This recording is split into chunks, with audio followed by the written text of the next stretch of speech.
Book your driving lesson now at dla-driving.co.uk.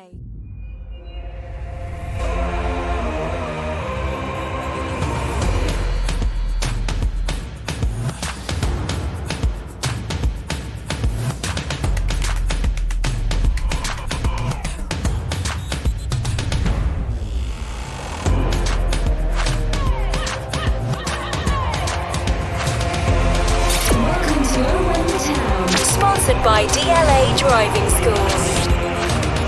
Hello and welcome to Oh When the Town. So a good first half and a display and a bit of an indifferent second half display still saw the Hatters take all 3 points in the 1-0 win against Doncaster Rovers. There was a vast improvement though from our last game and some moments that looked like a little bit like the old Luton. It still felt tense in that second half though. We will discuss the game in more detail as usual, and we asked you, did the team look more together and did anyone stand out? We'll see what you guys thought on that, and we'll also have your 3-word reviews as usual and much, much more. And as you can probably already tell, I'm not Dave. So Dave's got a little bit of a sore throat and he's struggling, and you've got me tonight. So not just me, we've got Steve and Batara as usual. So go easy on me, gents. Yeah, I see you quivering a little bit there. It's a military coup, isn't it, really? That's what's really happened. I think so. No, you're in safe hands, Darren, mate. You're good. We'll do what we can for you guys. So yes, bear with. So at least they won, so it gives me a little bit more of an easier night. Well, we know who the Jonah is, don't we? Well, there you go. There you go. But it couldn't have got any worse than Lincoln, could it? No.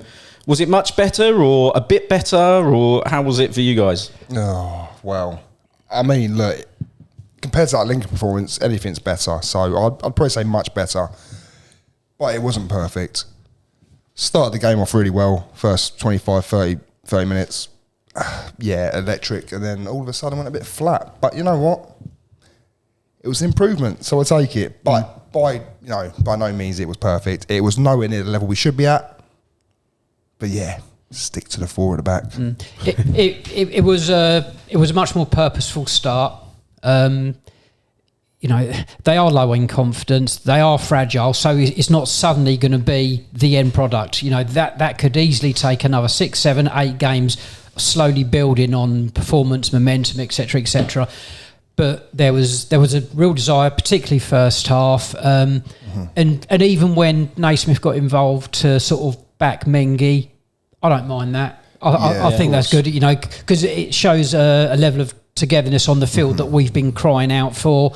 And I remember when Ronnie, all those years ago, sort of had that go with the fan. It sort of that was a turning point. This was a much more low key, but I don't mind Naismith doing what he done. Yeah, absolutely. And he looked a little bit more of that captain's role, didn't he? On Saturday, he sort of considering I don't think left back's out of position for him really, but he used to play it, didn't he? Many times, yeah. So it's he's still got to settle back in there, but he looked like a captain again for me on Saturday. And he looked far more comfortable, didn't he, as well? Like, he looked more assured on the ball. I mean, the tackles are going in. I mean, there was a couple of times, obviously, during the game, we'll probably get into it, a couple of interceptions that are perfectly timed.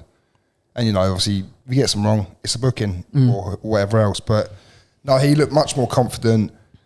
I'll be honest, I'm a little bit shocked by his low standard performances this season. I've been really disappointed with him. Because we all know how class he is, even at the level above this. Yeah. So, it's much more like himself. I think the majority of fans, even though it was almost certain that he was going to sign for us, I think everyone was really sort of quite pleased that he signed, because he is a natural leader. You can see, the way when he's playing well, when he's on his game, you can just see the way he holds himself on the pitch, and you can see the way he organises and that. And we haven't really had that this season, so it has been really disappointing how he's played. I'm sure he's not happy with it at all. So again, it's going to be something that slowly evolves. We're not suddenly going to be brimming with confidence and telepathy on par with everyone. It's something that's got to come.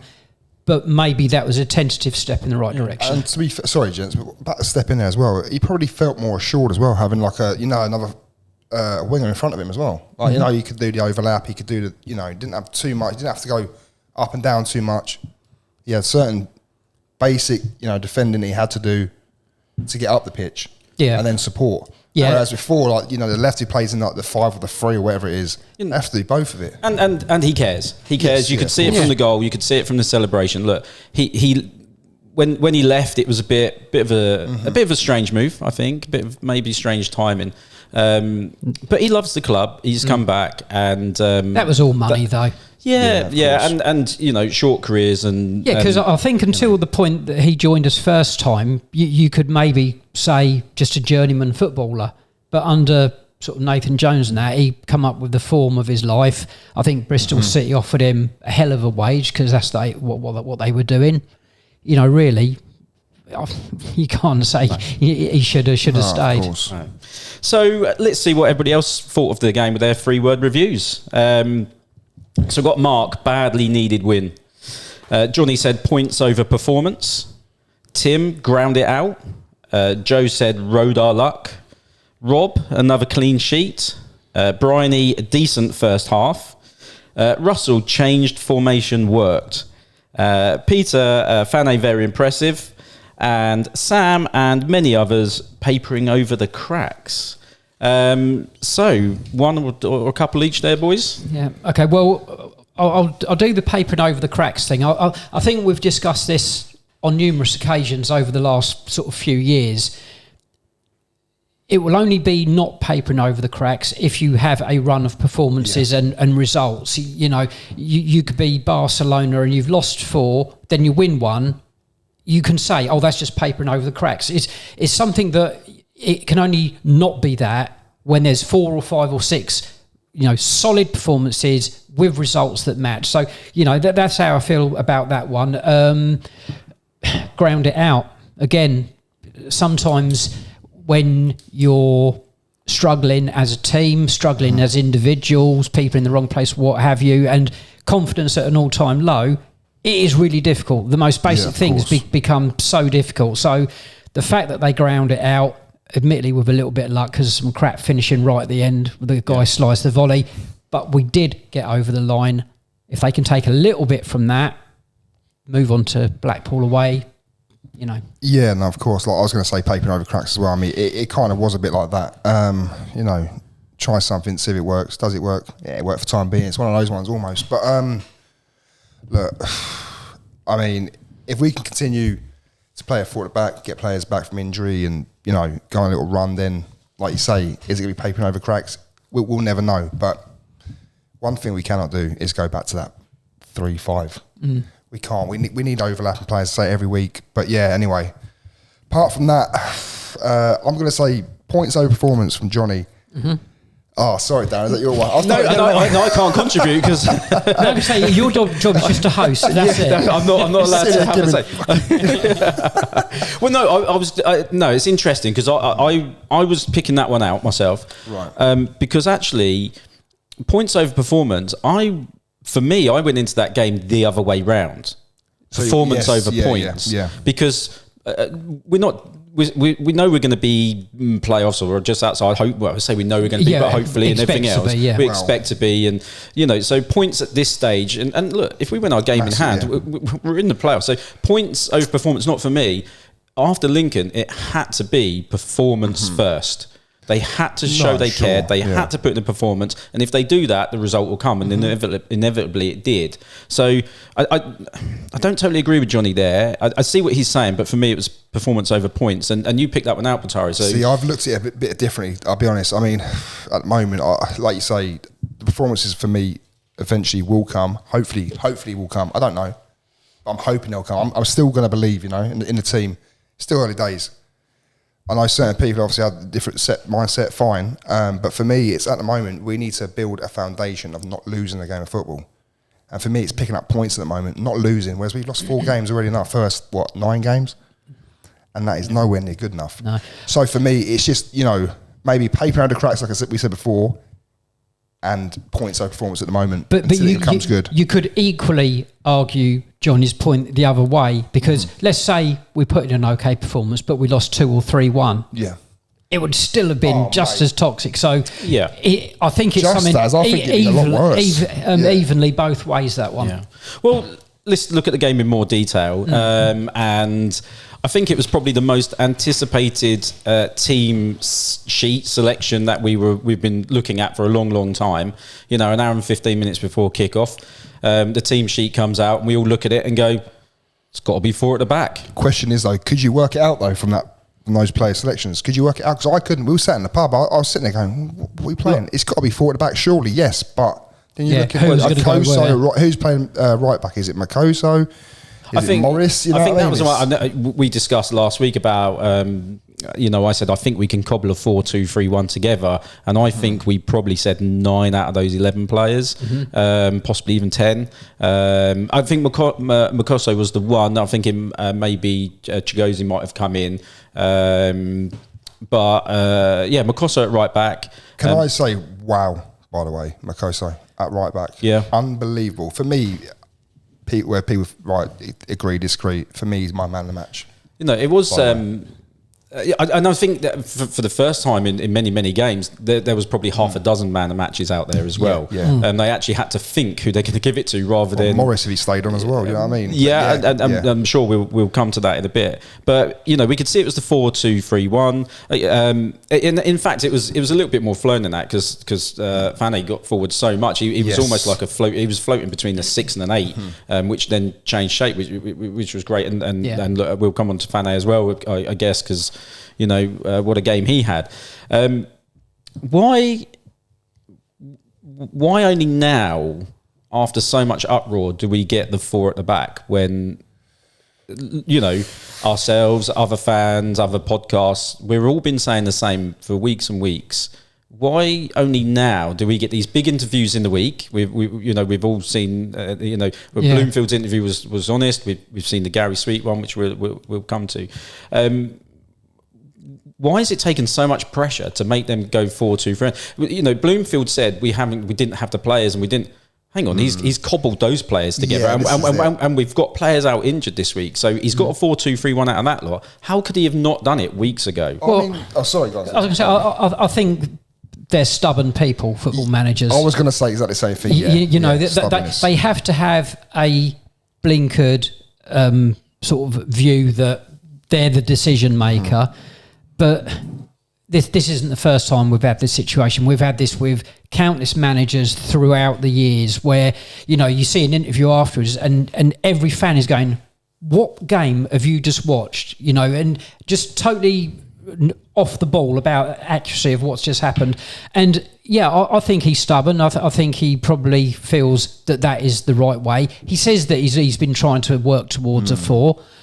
No, he hasn't. It's a pressure from, I think, social media, like you say, the fans. I think it's a pressure now he's amounted to, so yes. It's such a strange thing to say, we've been working towards it. Well, you either do it or you don't. Yeah, no, exactly. And you know, you've got to think as well, after Clicker's interview as well, where he said it just seemed like people weren't caring, and I bet you there's been some sort of, you know, senior players and meetings, etc., maybe some clear the air talks, which always seems to help. You know, when, you know, you can't see the wood for the trees, maybe, just clear things out, you know, blank bit of paper, start again. And yeah, you know, it wasn't an ideal sort of formation, but looked a tiny bit more solid. Oh, 100%. It looked more like there's more ideas going forward. That's the thing for me. Like I keep screaming for it. The overlap. Where's it going to come from? And like we said, Morris and Makoso. Oh my word, done that right in the first half, especially. Unbelievable, unreal. I mean, I don't know what your views on it, Darren. Was obviously you got a pretty similar view to me, and it just works so. It was so smooth. I mean, you could tell Makoso's not a natural right back. You can tell it. Yeah. Sometimes he goes in a bit, you know, but whatever. I think Morris was the biggest one, and you know, there was 3 changes from the Lincoln game, and the 2 you touched on there, Makoso and Morris and Fane, the other one coming in. So yes, but certainly those 2 down the right. But you know, again, when we're looking at that team sheet, to see Morris starting, he had to, didn't he? Yeah, oh, definitely. I think everyone was had the same view, didn't they? They were like, as soon as they see Morris, they're like, fucking hell, thank God for that. Well, it was the only one that came out of the Lincoln game with any merit, to be honest with you. Yeah. And being at home as well, you know, I understand Morris hasn't you know, he got 60 minutes, didn't he, the other day?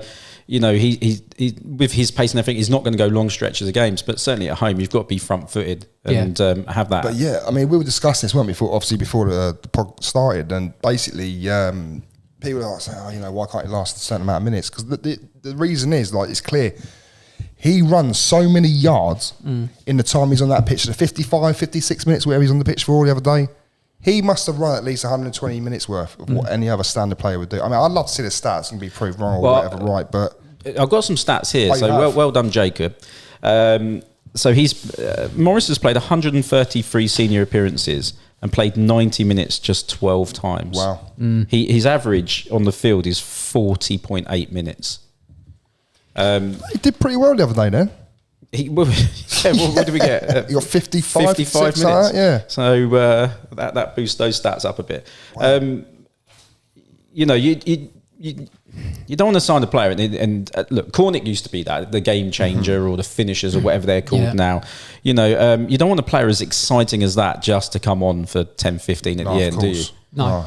I think, like I was saying beforehand, I mean, I wouldn't mind seeing 55, 60 minutes of that every single week if that's what you're getting, because that was, supreme, to be fair. But the other good thing about when you've got sort of wingers that are causing so many problems as well, it stops their fullbacks from entering any thoughts of them attacking, because they're so worried because someone's going to hammer past them and get a cross in. So it keeps them back as an attacking force as well. Yeah.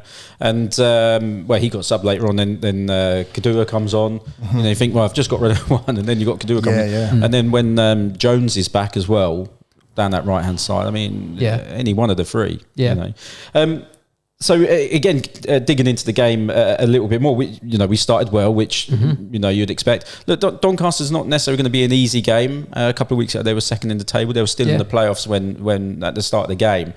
So it wasn't going to be easy, but it was imperative that we went at them from the start, wasn't it, Steve? Yeah, I mean, there's probably 7 or 8 teams that are at the level in this division, and I've not seen anyone, including us, though, that you think, well, they're in the top 2 or 3. Cardiff? Sorry. If we'd have put our chances away, which were gilt-edged, we'd have beaten them. Yeah. I mean, for me, I was really surprised with Doncaster's performance, seeing where they were in the table. At times, I thought they were as bad as Burton, for me. I mean, to be fair, no bigger criticism has ever been labelled, is it? I think Burton got stuffed again, didn't they, the other day as well? So, I was really, really surprised. The only thing is that I keep banging on about, you can't really tell, though, at this time of the stage. You can't. At this stage of the season. I mean, we're looking at the league table after, 8 games the other day, and you go, no, they're up there, up. But the thing is, you've seen teams in the past up there, and they finished in the bottom, like, you know. Yeah, I mean, points wise, it's not a disaster where we are, but it's just the fact that they've looked so disjointed. I think that's what the problem is. I mean, points wise, you know, let's say we were to go and win at Blackpool tomorrow. Puts them in what, 3-4 points? If that? Yeah. I mean, they're in striking distance, so you know, we haven't sort of lost anything. You just hope that they keep Steve Bruce in the role, just for a few more hours. There'll be a lot of teams wishing they were sort of in disarray like us, but in our place in the league. Well, probably. yeah. But we keep saying about Morris, and everything was coming. I say everything was coming down the right hand side. You know, Ali was attacking down the left as well. Ali didn't have his best game. I thought he was very poor. You know, he didn't look like he could really beat his man. But you know, Morris certainly was, and you know, he was having so much joy down that right hand side early on. And probably the biggest talking point at the beginning of the game, as such, is the handball, not handball. Oh my word! You know, but Bataro, from where we sit, we've got a great angle. I mean, he's dived with his arm, hasn't he? Let's face it. I'll be honest, well, if that. I mean, look, if the referee or even the linesman hasn't seen that. The linesman particularly, because he was side on, he was facing. There was no one even blocking, obscuring the vision or anything. No. And you're looking at it, and go, well, that's a penalty. I was so assured. I'm sure you were yourself. Yeah, that's a penalty. You can tell from players' responses, the crowd response. You know, when a dozen guys stand up and go handball, and then you kind of go, maybe it wasn't just me then. I mean, half the Kenilworth Road stand and then the main stand on that angle as well. Yeah. You know, everybody's up. The players are up. The ref's got to look at that and go, well, that's probably handball, that.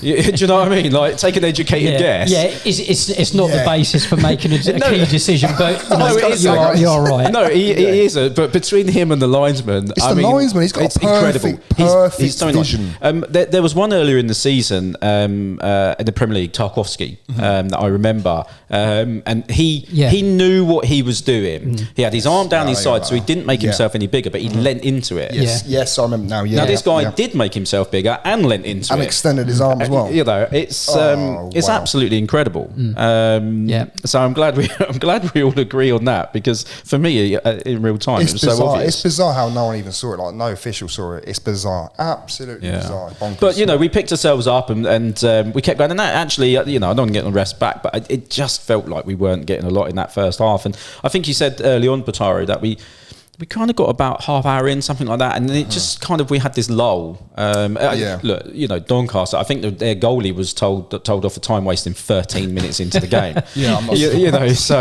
and I can't count how many times their players were on the floor and, you know, and wasting time. It was nonsense, isn't it? Absolute nonsense. Isn't that what we did against Lincoln? I'm sorry, a little bit of that, was it? No, we wouldn't want to sign. We don't do that, do we? Well, because they wanted fake an injury just to get off the pitch against Lincoln. 5 minutes before half time, we take the lead again. Morris down the right hand side gets fouled, and he's going to get those, isn't he? You know, the left backs. You know, especially if we get him on. Yeah, because he cuts in so well, doesn't he? Oh, it's unbelievable. Sometimes it's like the ball's just on string. It just doesn't get further than a couple of yards away from his foot, and it's incredible. So we get the free kick. It's almost a feel of a corner. It's right down in that corner there, and Saville. You know, he's got a decent set piece on him, hasn't he? His delivery is brilliant. I mean, how many times have we been sitting here for years going, when are we going to get a decent set piece taker? Obviously, we say about Doughty taking all the set piece. I'm not saying he's a bad set piece taker, by the way. But I'm sorry, Saville, he's miles up there. Yeah. Probably one of the best set pieces that Luton I've seen for a long time. And everything is just pure whip, isn't it, as well? Yeah. You've got to have pace on it. Yeah. And when it gets played in with pace like that, you've just got to rise and meet it. And I say you've just got to rise and meet it, but you know, he's beat one of our old defenders in Matty Pearson by it looks like he's nearly a foot higher than him. Yeah. I think he lost him, didn't he? I think he sent him back somewhere to pick up a bag of shopping. But he was. Like I say, Pearson wasn't particularly close to him, was he? And what was it, 5 yards, wasn't it? He just sprinted. He went near, didn't he? So then obviously, but that just shows you just the slightest bit of movement, and you've done a defender at this level. Yeah. You know, you haven't got to be outrageously fantastic to do really well at this level. No. Talking about outrageously fantastic, though, we picked our game up straight after that, because it had a lull. We had the goal. And then probably some of the best football I've seen us play down our left-hand side. Again, I think Naismith might have started it off, and I'm trying to think. I think it was Nelson, was it? Nelson was involved. Who I thought showed signs of his Burton away performance, which was good to see. But it was a wonderful bit of football. And then this time, it's a dead cert penalty. Yeah. I mean, if you're not given that, then you might as well go home. Yeah. No, he clipped his ankles, but again, it was a nice turn. Fair play. Yeah, I mean, don't get it wrong. Like, if there's any criticism, it would be from obviously their point of view, whereas the defence were a bit flat, bit on the hills. But look, from our point of view, we saw it. Obviously, worked on the left, cut in, and you saw that little gap. I think it was Naismith with the ball through, was it? No, I thought that was Saville done the first time pass through to Wells, who turned straight through that little gap, and then Wells was like, I'm onto this. Yeah, and it was a penalty in its own right. It wasn't like, I didn't give the one earlier, so I give that one. It was a penalty in its own right. So the question then, Steve, good save or a poor penalty? More a good save than a poor penalty. It wasn't central. It was near enough to the post, and for me, it wasn't the perfect height that a keeper would say, or if it's that high, I've got it. I thought it was 6-7 inches higher than that. He just got a really good, strong palm across to it. He did. Of course, Wells is going to be disappointed, but I think it was more a good save than a poor penalty. Yeah, I agree. To be fair, I mean, on the day, I was like, fucking hell, he's got, it's gone down the middle, this and that. And then as soon as I seen the replay, I've gone, fair play. See, the thing is, he hits it so hard as well. Yeah. And you always say, like, if you're going to go low, obviously go in the corner. If you're going to go, anywhere else, go high. And he did try and go high. The real shame is if that had gone in, it could easily have gone on to be, a thumper. Yeah. And I think that's what the players would really have benefited from. If we'd have got that and it had gone on and been maybe 4 or 5, for example, I think the players would have taken so much out of that. And this is the thing as well. We boys, you know that if we get that second goal, then we're going to, the confidence, your head's going to go up and we're going to come out and, like you say, 3, it could have been 3, 4, 5. And I genuinely believe it. And then all of a sudden you've got this thing of, we've missed another chance. And it's like, well, this is what I was going to say. Imagine what you're feeling, especially low on confidence. You go into half time going, well, we should be 2-0 up, could even be 3-0 up. Not that a penalty is a given goal, but we should have denied the penalty, and you start thinking, well, maybe it isn't going to be our day. Even Thane's chance as well, wasn't it? Like, yes, he had a chance. Yeah, decent chance. So you might be thinking, it's not our day, and then you're thinking, right, how's this second half going to pan out? Because look, we know the longer it goes 1-0, the more nervy we're going to get as players probably, and the crowd. Yep. And the second half was distinctly worse. Flat. It was flat, wasn't it? Yes, yeah. Just seemed to be a lot more cautious. Whereas there was a bit of natural sort of tempo and desire, I thought second half that sort of really curtailed, and we were much more cautious and worried about making a mistake. And just by that definition, you make it more difficult for yourselves. And like you say, when your head's, the confidence is down there as well, like trying not to make a mistake as well. Sometimes that could really bite you on the backside and go, you make mistakes all over the gaff. But fortunately, we didn't make too many mistakes in that second half. And it was, I wouldn't say it wasn't comfortable by all means, no, but it was a bit, like I say, it was flat. There was nothing really happening. So you kind of go, okay. I mean, one of their guys got through, but really poor first touch. But this is it. If we were going to get done, it was going to be on the counter attack. Yeah, of course. And they did about 20 minutes into that second half, and you just think typical. They're going to get one chance and put it in, and poor first touch, didn't he? Keeley was there just to mop it up nice and easy because he's quite an attacking goalkeeper. So I think he was ready for that touch. I think he was probably going to go regardless. As soon as the touch was made, he was going to go down to his feet. But the fact that he didn't need to just made it easier for him. And not long after that, we spoke earlier about Morris going off early in the second half, but then later on, Bloomfield made a triple change. So Bramwell came on. We know he's maybe not 100%. We heard from the interview that he was maybe a little bit ill, so that's why maybe he only got a little bit of time at the end. Gabode comes on, which I want to speak about in a minute, and Nakamba got back onto the field. I mean, is it good to see him back? Were we expecting to see him back in a Luton shirt? No. I mean, to be fair, I was quite shocked with that one. And to be fair, I think he might. Well, actually, no. You know what? I feel quite bad about putting on the old Timber, but he's put on a little bit as well. So yeah, time for the Manjaro jab. This is the thing. Yeah, this is it. Well, yeah, I mean, he was doing all right. But look, no, it's always nice to see a player that obviously we do love him, in a little way. Nakamba. Yeah. He's a nice bloke. Let's face it. But he's probably got there because of the amount that we've got out. Yes, and I think when they're all back, he probably drops back out the squad. That's the thing. We did drop back to the 5-3-2 after the triple sub, or not long after it. We saw the game out as in what I believe was a 5-3-2, and again maybe that's where the points over performance came in.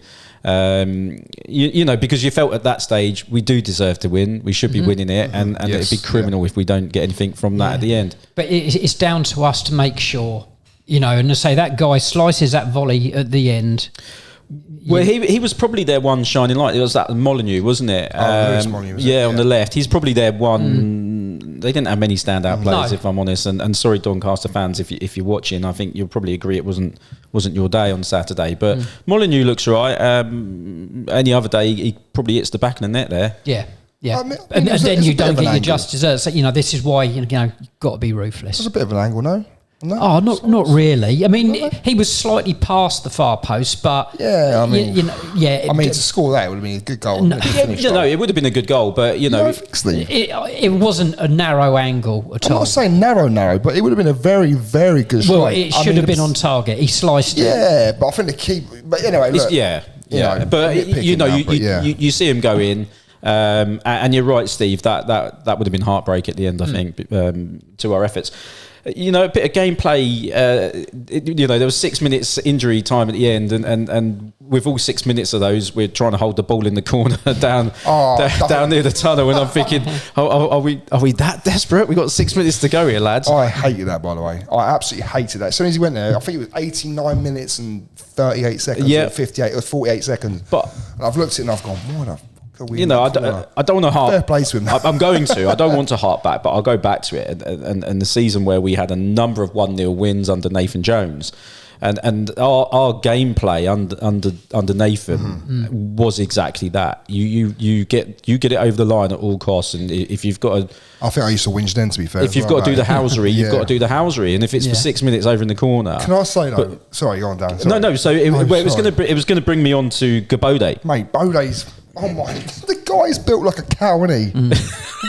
That's not a human being, man. He's not even that old either. Like, he must have been training from the age of 4. Yeah. Do you know what I mean? He's on steroids? Has he been tested? Well, he did a great job. And actually, I quite like him, Steve, you said about Morris coming out of the Lincoln game with a bit of shining light. I think Gabode maybe as well. He didn't have as much to do. No, but he did a bit on Saturday and he did a job. And it's quite telling that Bloomfield goes to him instead of Nordos. You know why though? It's that fighting. That's that fight in him, isn't it? Well, I mean, Nordos hasn't really. He hasn't got any physicality. No, don't get me wrong. I love Nordos. I think he's a good player, personally. But like I said, with Bode, when you bring him on, he's got a point to prove. He's aggressive, and he's just gonna shit house his way through the game, like the last however many minutes of the game. I guess we'd change the formation a little bit, but if we do end up playing this 4-2-3-1, he could be the one. And to hold the ball up and bring those 3 players in behind, he could do all that. You're still going to want him to get goals. And look, we've all looked at Wikipedia and seen his goal ratio isn't great. So, maybe if we can get some goals into this lad, more than one for the future. He's one for now, maybe. He's still young, isn't he? What is he, 21, is he? I don't know. Let's have a quick look. Where's my phone?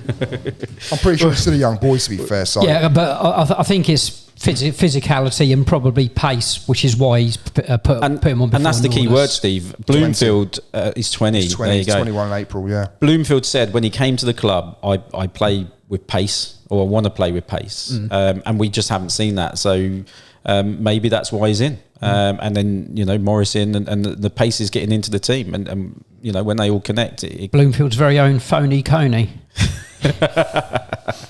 Anyway, sorry. There's got to be one every weekend there. You can chill. I've got a bit of reading to do. So we asked you guys at home, with the change in formation, did the team look more together, and did anyone stand out for you? JG, the defence looked a lot more comfortable. Everyone seemed to have their roles down, and if that penalty goes in, I dare say we go on to get 3 or 4 goals.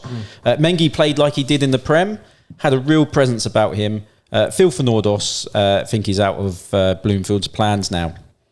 Which is bizarre, by the way, after how he played for them 3 games. But anyway. Yeah, no, I'd agree. Something went on in the middle of that Plymouth game. He came off at half-time and something's happened there. But... we'll see how that plays off the rest of the season. Johnny, it is something that will improve in weeks to come. Now the team will get used to it, and we are playing to strengths. We currently have a lack of fullbacks and invested heavily up front. So time for Matt Bloomfield to use his forward attacking players and play a formation that suits that. No more square pegs in round holes.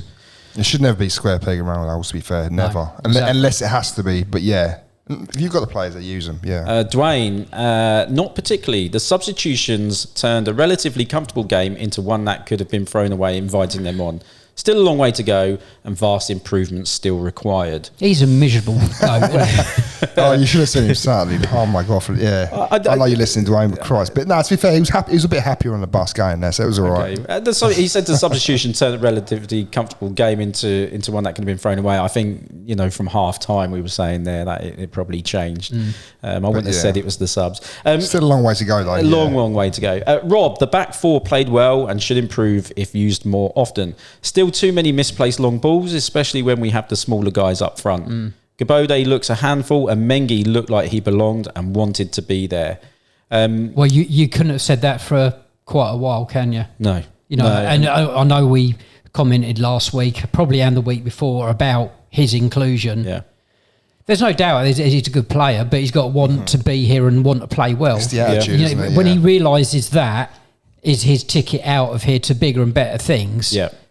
See, I didn't realise on Saturday about Mengi, right? I didn't think he was amazing. I thought he was okay. Like, I think he didn't have much to do really. But then when I watched it back, I saw he was quite he was communicating quite well with other defenders. He was leading as well from the back, and I thought we don't usually see that from Mengi. You don't. No, well, that's what we were seeing in the Premier League. Yes, but I think it's more like proving a point now, because I think he's heard that he's getting a lot of shit from people. And they're probably thinking, better lip enough for you, mate. Like, you know. And there's that clip that I think the club themselves put out, that little clip of he did a turn and then a touch. I don't know whether he put it through the legs or round, you know. Yeah. So he's got a bit of composure. There's a player there, and you're right, Steve. You know, even if he's going in January, you know, come and put in a few months, good performances for us. Do your bit. Well, no one's going to, buy you if you're playing crap. Well, No. yeah. Well, we would. Unless he's injured. No, I was going to say, yeah. Make sure you're injured first. There is one more. I want to get to Chris here. When we have the three centre backs, teams can get round the sides or stretch the three and get through the middle. Simply put the back four makes us harder to beat. This setup lets Morris and Ali be more positive, and if we get this striker selection right, this is the way forward. A win was vital, and we need to back it. Yes. I think it's what nearly everyone's been saying for weeks now, isn't it? Yeah. But, you know, the second half of that question there, we said, did anyone stand out for you? You know, we've spoke about a few Morris, there. But Fane got man of the match. You know, I said earlier He was good. He was playing that sort of the 6-8 role and sort of keeping us fluid there. We've heard about clubs coming in for him, and I haven't really seen what they're talking about. Saturday, he looks like the player that we've been told he is. I think he looks really classy on the ball. You know, I do think he sort of, covers the ground well. Again, is it someone that we're not playing to his strengths? So you have to utilise it, don't you? Yeah. Yeah. You know, it might be that he needs a sort of a team built around him. Who knows? But there must be a good player there, because, there's been some half decent teams apparently interested. Yeah. So. Yeah. Yeah, I mean, look, obviously talking about, I think he got man of the match, didn't he? Obviously sponsored man of the match. Well, I don't know, I'm pretty sure he did. But for me, I'm going to say it, and people might go, Makoso, for me, was my man of the match. Mm-hmm. He had the points to prove. A couple of times, he was a bit like, I'm going to dive into this. But, he still covered it. Obviously, he has pace. He's got legs to burn, but legs and pace to burn. That's the one. But, you know what I meant? It's like beer. Anyway. Yeah. But, he was my man of the match. And he, for me, stood out by a country mile, because he was getting that ball and not only defending, which, you look at Makosa, you think, defend our last man, great covering. He was driving forward with that ball every single time. Yeah. Look, fit as a fiddle as well. And we were saying that the man of the match is across the pitch, and not that Keeley was man of the match, but great for him to get a clean sheet again. And like you said earlier, Batari, building from that back, keep the clean sheets, build from there, and that'll do Keeley great, because he's shipped a few goals over the last couple of weeks. This is it. Only the last couple of weeks. This is it. I think 2-3-1 defeats, but before that, what was it? 2 or 3 goals conceded in 6 games or whatever. Yeah. I don't think he'll lose confidence from letting in some goals. I think he'll be like those mistakes when the ball went straight through him and went for the corner.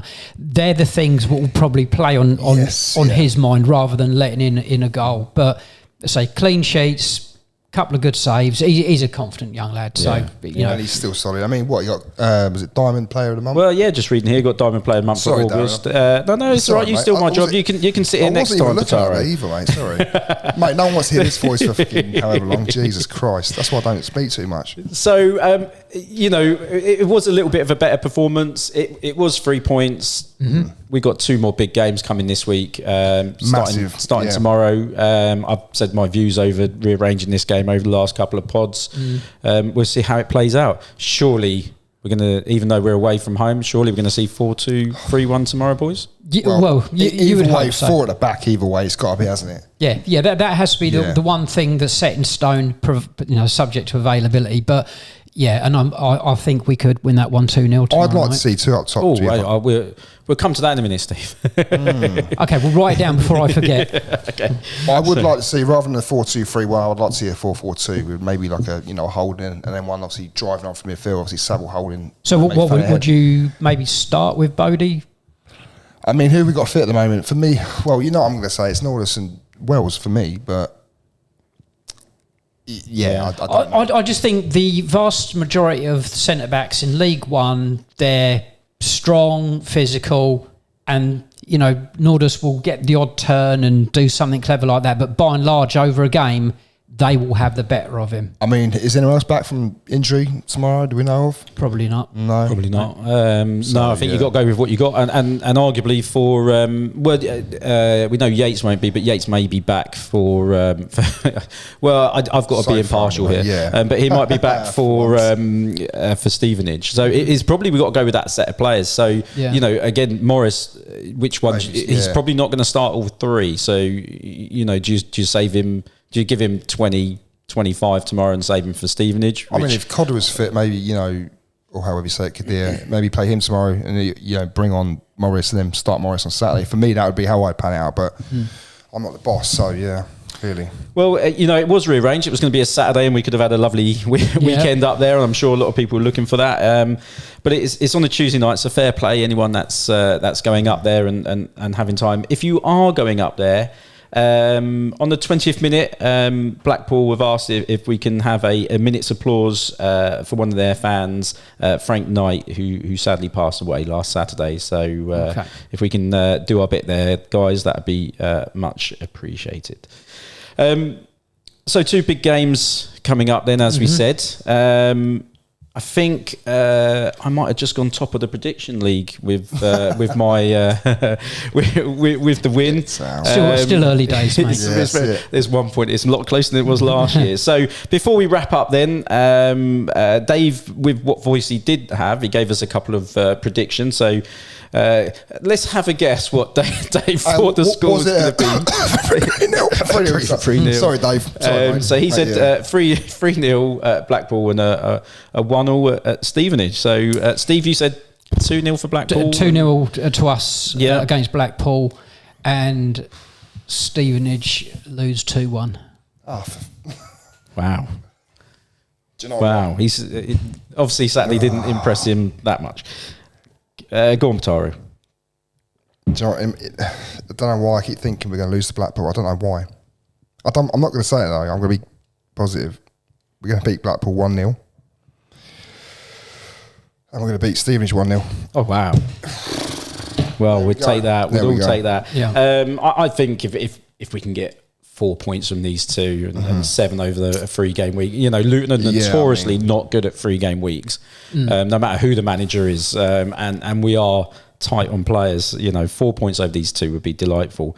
I'm going to go a 2-1 Blackpool and 2-1 to Blackpool? No, sorry, 2-1 to Luton. Okay, yeah. At Blackpool, and I'll take a 1-1 at Stevenage, and we'll take that and into the international break, and we go again afterwards. We assume it's going to be an international break. Yes, Huddersfield will probably be called off. Yeah. Am I right in saying that we don't usually do too well at Stevenage away either, do we? No. So a draw would be. I don't think I've ever seen us win it. Fantastic. I have maybe once. No, I don't think. Well, you think on that. You think on that because we are nearly done, and I'm going to get out of here before I run out of things to say.